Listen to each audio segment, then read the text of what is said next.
Good afternoon, this is Jacob Wheeler with Red Rock Roofing, doing a quick roof inspection here at 11242 East Highland in Aurora. Thank you guys so much for allowing us up here on the roof, taking a look and doing a free inspection. First thing I always want to point out when I'm taking a look at a whole roofing system is to take a look at the guttering systems as well. As you see here, you actually have these pretty amazing gutter guards that are protecting the guttering system throughout.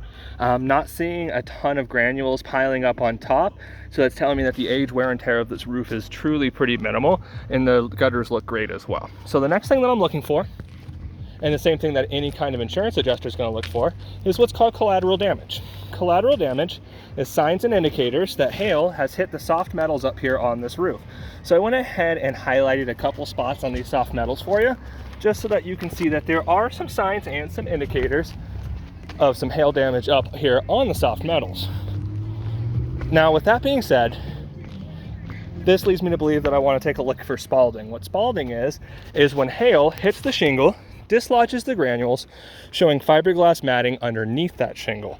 So what I did is I went ahead and made a test square, did it over here on this side. And traditionally, I'm looking for about 6 to 10 of these spalding hits to qualify for an insurance replacement.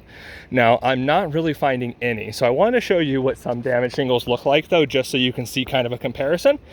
This is not hail damage. This is a mix between manufacturer defect as well as possibly even some kind of mechanical damage that happened at some point. What you see here on the edge of the shingle is all of the granules missing, showing that fiberglass matting underneath. Nothing too crazy. I'm not seeing a lot of these.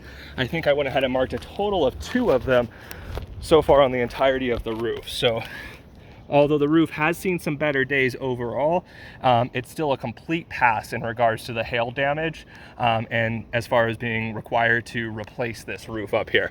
All that being said, a couple things I just want to point out. You do have plenty of ventilation up here. I see a lot of these box-like vents here, so you got 2 over here, but the majority of them are going to be back here.